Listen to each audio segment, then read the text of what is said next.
Assalamualaikum, kali ini saya akan melanjutkan alur cerita manhwa yang bernama Grup WeChat Penghubung Tiga Dunia. Bagi yang mau nonton, saya sarankan untuk menonton part sebelumnya, biar tahu alur ceritanya, dan biar tidak bingung dengan alur ceritanya, karena nonton dari pertengahan cerita. Dan gak usah lama-lama, mari kita mulai saja alur ceritanya, dan selamat menonton.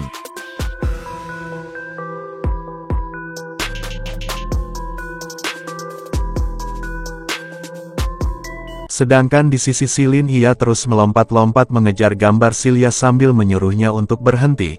Sampai-sampai Silin terjatuh. Silin sambil tertunduk berkata, "Aku sudah melewati 5 fuan pintu mengejarmu. Kenapa masih saja ada begitu banyak pintu? Silya, kau mau pergi kemana? Jangan cepat gepat. Aku bahkan sudah tidak sanggup mengejar langkahmu." Silin kemudian mulai berdiri sambil bergumam, "Tapi tidak apa-apa, aku Zuak akan menyerang." Silin yang sudah mulai depresi, dia dengan wajah anehnya ia berkata, "Aku pasti bisa menyusulmu, Silya. Tunggu aku." Sedangkan di sisi Silya yang masih terus berjalan di jalan raya, ia sedang diikuti oleh 2 orang yang tadi. 2 orang itu sambil mengikuti Silya dan menatapnya, mereka saling berkata, "Lumayan nih, yang ini pasti bisa dijual dengan harga mahal. Ayo kita culik dan jual dia mumpung lagi sepi." Namun tiba-tiba di hadapan 2 orang itu sudah ada si botak giant dengan auranya sambil menatap mereka berdua berkata, "Hei kalian berdua." Sedangkan mereka berdua yang melihat si botak giant yang sudah ada di hadapannya, ia sangat terkejut dan ketakutan. Giant langsung menggeprek kepala salah satu orang itu sambil berkata, "Beraninya kau berpikir untuk mencelakai dia?" Nahin, sedangkan orang yang satunya hanya bisa terkejut dan ketakutan, sedangkan orang yang digeprek giant ia langsung pingsan dan giginya banyak yang copot. Orang yang satunya melihat temannya yang digeprek giant langsung pingsan, ia langsung gugup. Ia kemudian mengeluarkan pisau sambil berkata, "Si botak giant, beraninya kau." Namun tiba-tiba ada batu yang mengenai tangan orang itu sampai membuat pisau yang dibawa orang itu langsung terjatuh. Dan tiba-tiba ada orang yang menyerang orang itu di lehernya. Sedangkan giant yang melihat itu ia sangat kebingungan, ia kemudian menanyakan ke orang itu, "Kamu siapa?" Orang itu kemudian melihat ke arah giant sambil berkata, "Namaku Lai Wang, dulu kakak Silin pernah menolongku. Adik sepupuku Frankie Wang juga teman sekelas kakak Silin, terima kasih, kalak giant.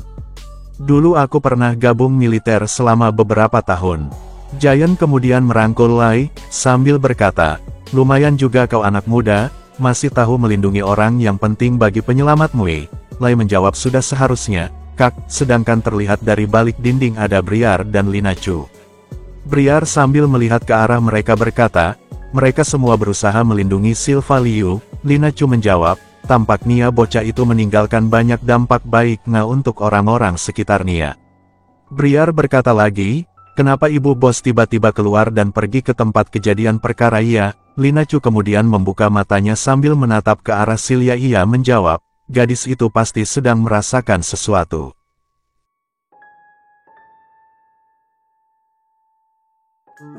Sedangkan Silya yang berhenti di tempat kejadian kebakaran mobil Silin, Silya kemudian mengeluarkan sesuatu. Dan ternyata yang dikeluarkan Silya adalah kalung pedang kenari. Silya kemudian memegang kalung itu dengan kedua tangannya dengan perasaan yang sangat sedih. Sedangkan di sisi Silin, ia yang masih bertingkah aneh dan sambil merangkak sambil berkata, "Aku sudah menyusulmu, aku sudah menyusulmu. Akhirnya terkejar juga, haha." Sedangkan di sisi Silya, ia sambil memegang kalung pedang kenari, ia berkata, "Bangunlah Silin." Sedangkan di sisi Silin, ia tiba-tiba mendengar suara Silya yang menyuruhnya untuk bangun. Silin yang mendengar itu, ia kemudian mulai sadar dari depresinya. Silin yang terbangun, ia sangat terkejut karena ia yang sedang tertimpa dengan banyaknya koin emas. Silin kemudian mulai merangkak untuk melepaskan diri dari tumpukan koin emas itu, ia berkata, "Aduhi, aku sesak napasi, rasanya seperti sudah mau mati." Silin kemudian mengambil HP-nya untuk mengambil obat penambah umur. Setelah mengambil, Silin kemudian langsung menelannya. Setelah menelannya, Silin merasakan lebih baik. Silin yang sudah merasa lebih baik, ia kemudian mulai menengok ke kanan dan ke kiri kebingungan, ia berkata, "Kenapa aku malah tertidur di sini? Dan sebenarnya apa yang terjadi? Dan hampir saja aku hampir mati kecapean." Namun tiba-tiba Silin terkejut karena melihat sesuatu. Ternyata Silin melihat banyak sekali tangan manusia di depannya.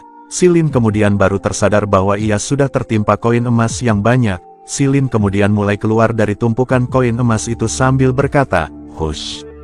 Pergi, sana menjijikkan sekali." Silin dengan wajah paniknya ia berpikir, kelihatan ufakon koin emas ini seperti mau memakanku. Namun tiba-tiba ada suara yang berkata, "Mengagumkan sekau, benar-benar orang yang luar biasa." Silin yang mendengar suara itu ia kemudian menoleh ke arah suara itu sambil berkata, "Siapa itu?" Orang itu berkata lagi, "Kau sanggup melewati 3 tantangan sebelumnya dan sampai di sini kau termasuk satu dari pilihan ribu orang, benar-benar mengagumkan." Ternyata yang berkata adalah orang ini. Ia berkata lagi, "Aku adalah dewa permohonan, akulah yang menentukan apa kau bisa lulus tantangan keempat ini atau tidak. Selamat karena kau sudah melewati tantangan keempat ini, karena itu aku bisa mengabulkan satu permohonanmu apapun itu. Ayolah, sebutkan saja keinginanmu, kalau kau tidak bilang, tidak bisa lulus tes lo." Silin menghela nafas sambil melirik ke arah dewa permohonan. Ia berkata, "Dewa permohonan? Apa lagi itu?" Dewa permohonan itu kemudian mengambil koin emas lalu melemparkannya ke atas sambil berkata, "Apa yang kau inginkan? Uang yang tidak ada habis-habisnya." Dewa permohonan itu kemudian mengeluarkan 3 wanita sambil berkata, "Atau mungkin wanita-wanita cantik dari kerajaan. Selama permintaanmu itu sesuatu yang konkret, maka aku bisa mengabulkannya. Katakan padaku, apa yang kau inginkan?" Silin sambil melirik dan mengeluarkan wajah mengejeknya ia berkata, Kalau begitu, apa boleh tidak? Aku meminta perdamaian dunia." Dewa permohonan yang mendengar permintaan Silin ia langsung sontak menjawab tidak. Ia kemudian turun sambil berkata, "Itu konyol sekali." Dewa permohonan yang sangat kesal dengan permintaan Silin ia berteriak, "Memangnya apa urusanmu dengan hal tidak penting seperti itu? Coba sebutkan lagi. Kalau tidak jangan harap bisa melewati tantangan ini." Silin yang mendengar teriakan dewa permohonan ia menutup kupingnya sambil berkata, "Ngapain sih teriak-teriak, mana ada si orang yang memaksa orang lain untuk membuat permohonan?" Dewa permohonan mendekat ke Silin sambil membawa koin emas. Ia berkata, "Ayolah anak muda, apa kamu tidak tergoda dengan semua harta karun ini? Ambillah, dan sebutkan permohonanmu pasti akan terkabul." Silin lalu menatap ke arah dewa permohonan dengan tajam sambil berkata, "Bagaimana kalau aku tidak mau membuat permohonan?" Dewa permohonan yang kesal ia kemudian mengepalkan tangannya, lalu mengeluarkan kekuatannya untuk mengendalikan senjata di tempat itu untuk membunuh Silin. Sedangkan Silin yang melihat itu sangat terkejut, dan berkata, "Bagaimana kamu bisa melakukannya?" Dewa permohonan sambil tersenyum berkata, "Jika kau membuat permohonan sambil menggenggam koin emas ini, kau juga bisa melakukannya." Silin yang mendengar itu ia tersenyum sambil berkata, "Kau tidak bisa membohongiku, jelas-jelas kau hanya sedang mencoba menghasutku. Justru berbahaya bagiku jika aku memegang koin emas itu. Para penantang yang mati di sini sebelumnya pasti kalah karena telah percaya dengan hasutanmu."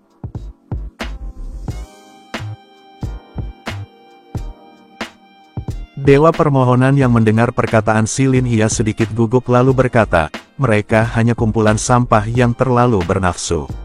Mereka mati karena tidak bisa mengendalikan nafsu mereka sendiri. Kau dan aku berbeda." Dewa permohonan sambil membuka helmnya ia berkata, "Kita mampu mengendalikan nafsu kita masing-masing, dan tersadar pada saat yang tepat, tapi aku juga tidak rela mengkhianati nafsuku, makanya aku memutuskan untuk tetap tinggal di sini bersama harta karunku." Dewa permohonan setelah membuka helmnya ia terlihat bersinan sambil melanjutkan perkataannya, "Aku membuat kesepakatan dengan harta karun ini agar dapat hidup selamanya. Aku hanya perlu mempersembahkan setiap nyawa yang datang ke tempat ini. Tidak terasa sudah ribuan tahun lamanya." "Tunggu, kamu yakin bukan alien? Kau terlihat seperti Ed dan sebagainya."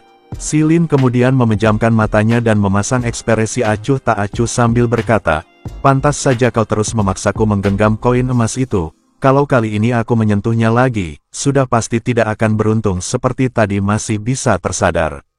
Dewa permohonan berkata, Sejak aku berjaga di sini, tidak ada satupun lagi orang yang sanggup melewati tantangan ini. Kali ini kau hanya beruntung saja, lain kali belum tentu." Silin yang mendengar itu ia kemudian menghela napas sambil berkata, "Yah, Mungkin saja, Silin kemudian melipat kedua tangannya dan berkata lagi, omong-omong, aku baru menyadari sesuatu, setiap kau memunculkan sesuatu, pasti akan menyentuh koin emas dulu. Aku memang tidak waspada tadi, langsung memegang satu koin emas, lalu tiba-tiba saja muncul pintu di hadapanku. Karena aku buru-buru ingin menyelesaikan tantangan dan keluar dari sini, aku pun masuk saja ke dalam pintu itu tanpa berpikir panjang. Tidak kusangka malah hampir kehilangan kesadaran, hampir saja mati di dalam. Aku pikir apa mungkin koin-koin emas ini sanggup memunculkan ilusi tentang keinginan terdalam dari hati seseorang, lalu orang itu akan terjebak di dalamnya, terperangkap dan tidak bisa keluar hingga ia mati di sana. Dewa permohonan yang mendengar perkataan Silin ia hanya terdiam.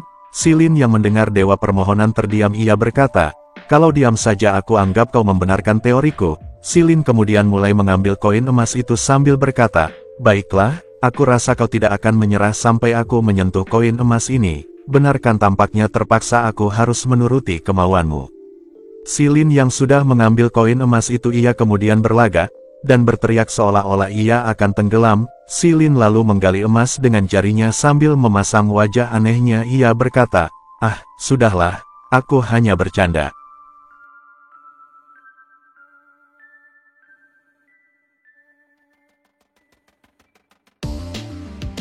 Dewa permohonan yang melihat Silin tidak apa-apa ia sangat terkejut dan berkata, apa? Tidak mungkin. Bagaimana mungkin? Silin dengan santai dan sambil menyentil emasnya ia menjawab, kau bisa melakukannya, kenapa aku tidak bisa? Sedangkan di pikiran Silin ia berpikir, untung saja aku sempat memakan pil penguat dasar, setidaknya bisa membantuku menjaga batin selama beberapa saat. Kalau tidak, aku juga tidak berani jamin pikiranku tidak akan dirasuki lagi. Aku termasuk beruntung kali ini. Dewa permohonan yang mendengar itu ia sangat kesal sambil menggeretakkan didinya yang sudah pada ompong. Ia kemudian mengambil koin emas sambil berkata, kalau nafsu saja sudah tidak sanggup mengendalikanmu. Dewa permohonan kemudian mengeluarkan monster sambil berteriak, maka aku akan membuatmu tinggal di sini secara paksa. Ilusi tingkat tinggi. Jangan harap kau bisa melewati tantangan ini. Sedangkan Silin yang melihat monster itu ia berkata, wah, sudah kuduga kau pasti bahkan monster ilusi yang kau ciptakan juga seperti alien. Alien itu kemudian menyerang Silin dan menyuruh Silin untuk menutup mulutnya. Sedangkan Silin, ia berhasil menghindari serangan dari alien itu, sambil berkata, sekarang aku yakin bahwa koin emas ini bisa membantu orang yang menyentuhnya untuk menciptakan sesuatu yang ada di pikiran orang itu. Dengan kata lain, kalau bukan kau yang kehilangan akal sehat karena menyentuhnya, maka sebaliknya kaulah yang bisa mengendalikan pikiran dan mengontrol koin emas itu. Alien itu mengumpulkan kekuatan untuk menyerang Silin, sedangkan dewa permohonan yang mendengar perkataan Silin ia berkata, benar sekali, terus terang saja, semakin kuat kemampuan orang itu mengendalikan pikirannya, maka semakin kuat juga ilusi makhluk yang bisa diciptakan oleh orang tersebut. Seakan Silin hanya terdiam dan mendengarkan perkataan dewa permohonan, sedangkan dewa permohonan masih berkata, aku sudah berlatih mengendalikan pikiranku selama ribuan tahun, kekuatan batinku sudah sekeras batu. Alien itu kemudian melancarkan serangannya ke arah Silin, dan seangan itu sudah mendekati Silin. Silin kemudian memegang koin emas itu sambil menatap ke arah serangan. Ia berkata, kau pasti tidak pernah berpacaran ya? Apa kau tahu bahwa tidak ada yang lebih kuat dari orang yang memiliki cinta dalam hatinya? Dan tiba-tiba serangan dari alien itu terhalang oleh sesuatu. Sedangkan dewa permohonan yang melihat itu ia sangat terkejut sambil berkata, si bocah ini juga bisa membuat ilusi. Sedangkan Silin yang mendengar itu ia hanya tersenyum lalu berkata, kau saja bisa, kenapa aku tidak bisa? Dan ternyata yang diciptakan Silin adalah Sun Gokong, sedangkan Silin yang berhasil menciptakan Sun Gokong sangat senang dan gembira sambil berkata, Sun Gokong, pahlawan yang terkuat yang pernah ada dalam hatiku. Silin kemudian tersenyum dan menatap dewa permohonan dengan tajam sambil berkata, baiklah, aku sudah menghabiskan terlalu banyak waktu di sini, jangan buang-buang waktu lagi, sekalian saja ku hancurkan tempat ini.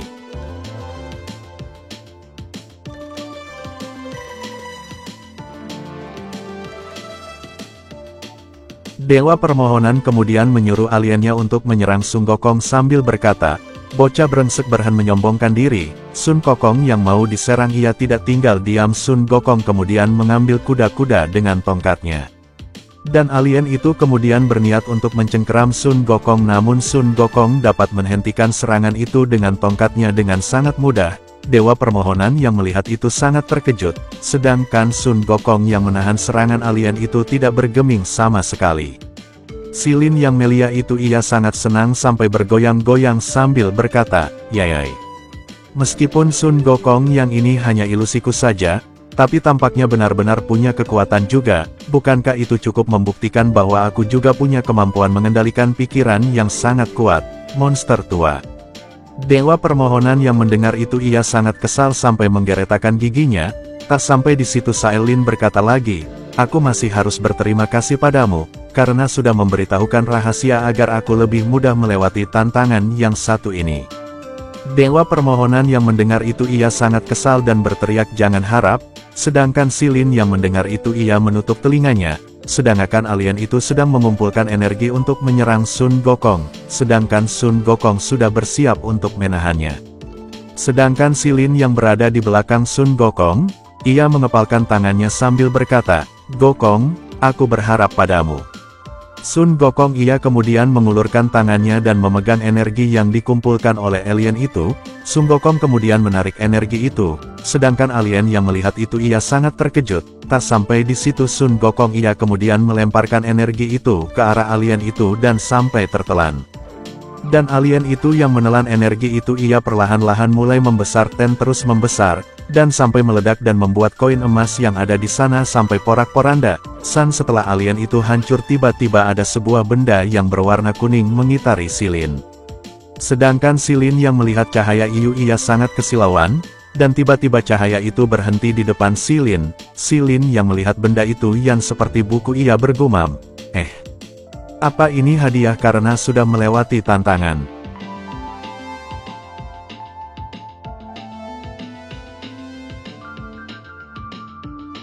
Dan tiba-tiba benda di hadapan Silin mulai menghilang, dan terlihat notif yang bertuliskan, Anda mendapat tangan peraih bintang. Namun tiba-tiba Silin terkejut, dengan ruangan yang saat ini dia tempati sudah berubah. Tiba-tiba If dari belakang sambil menundukkan kepalanya ia berkata, "Selamat Tuan, Anda sudah melewati semua tantangan ini. Sekarang Anda berhasil menjadi tuan atas tanah suci danau bulan ini." Silin yang terkejut atas kehadiran If ia kemudian melirik ke arah If sambil berkata, tidak mudah ya, jangan bilang padaku bahwa tadi aku keluar melalui lubang bokong si ikan besar." If kemudian menjelaskan tentang keadaan Silin saat ini ia berkata, "Kedepannya Tuan bebas keluar masuk tanah ini, bahkan boleh mengendalikan segala sesuatu yang ada di tempat ini. Selain itu, lukisan kuno ini dan jiwa Tuan sudah bersatu ketika kecelakaan kemarin. Karena itu tidak akan ada penantang lain lagi yang bisa masuk ke dunia ini. Boleh dibilang Tuan adalah dewa pemilik yang terakhir dan satu-satunya tanah suci ini." Silin kemudian duduk sambil menghadap If berkata, "Dewa sehebat itu, pantas saja kakiku pun sudah tidak bengkak lagi. Kalau begitu apa aku boleh membangkitkan kembali para penantang yang sudah mati itu?" If menjawab, "Tidak, para petinggi itu kalah, mereka juga kehilangan kesempatan untuk bisa hidup lagi. Namun, jiwa mereka terperangkap dalam tanah suci ini dan tidak bisa terlahir kembali. Tuan bisa memanggil dan memerintahkan mereka kapan saja. Para penantang itu kalah sehingga mereka juga kehilangan kesempatan untuk bisa hidup lagi. Hanya Peru seperti ini." Silin yang sambil menjentikan jarinya, sambil berkata, "Hanya jiwa saja sudah cukup. Sini aku cobai, sepertinya aku benar-benar bisa merasakan diriku menyatu dengan tanah suci ini." Dan tiba-tiba setelah Silin menjentikan jarinya, tiba-tiba orang yang membawa tombak, sedangkan di sisi orang itu yang dia bisa hidup kembali ia sangat terkejut. Silin kemudian menatap orang itu sambil berkata, "Aku berutang budi padamu, mulai sekarang kau tidak perlu menderita karena terkurung lagi."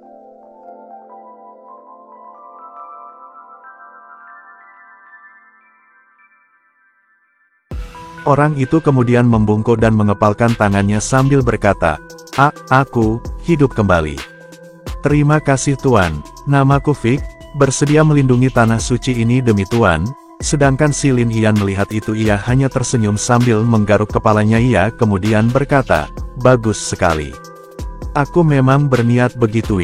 Silin kemudian melihat ke arah mereka berdua lalu berkata, baiklah Vic, aku akan pulang kembali ke duniaku sekarang. Kalian berdua bantu aku mengurus tempat ini. Mereka berdua kemudian menunguk dan mengepalkan tangannya sambil menginyakan perkataan Silin.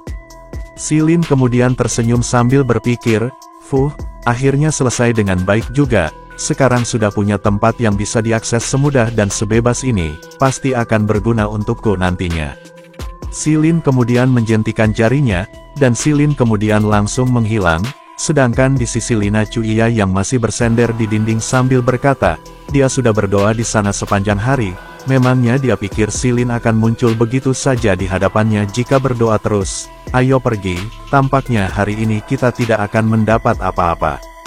Dan sedangkan Silya yang masih berdiri di tempat kejadian sambil memegang kalung pedang kenari milik Silin, tiba-tiba ada sebuah benda hitam di belakang Silya, dan ternyata yang datang di belakang Silya adalah Silin. Briar dan Lina Chu yang melihat itu mereka sangat terkejut, tidak hanya mereka berdua si botak giant dan Lai yang sedang bersembunyi mengawasi Silya dan tiba-tiba melihat Silin muncul tiba-tiba mereka juga sangat terkejut. Silya kemudian mendekat ke arah Silin, sedangkan Silin ia kemudian tersenyum sambil berkata, gadis cantik, sepertinya kau sedang menunggu seseorang. Silya kemudian berbalik sambil menatap ke arah Silin sambil berkata, aku sedang menunggu seorang pemuda brengsek. Silya kemudian langsung merangkul Silin. Silya sambil memeluk Silin ia menangis sambil berkata, jangan membuatku khawatir lagi. Silin juga ikut memeluk sambil berjanji tidak akan mengulanginya lagi. Silya sambil memeluk Silin ia kemudian mencubit Silin. Silin yang dicubit ia berteriak sambil berkata, sejak kapan kau belajar mencubit orang, Silya? Apabila ada kesalahan dalam pengetikan nama karakter, tempat dan lain-lain, saya minta maaf. Dan kalau penyebutannya juga salah, saya juga minta maaf. Dan sampai jumpa di video selanjutnya, bye-bye, dadah.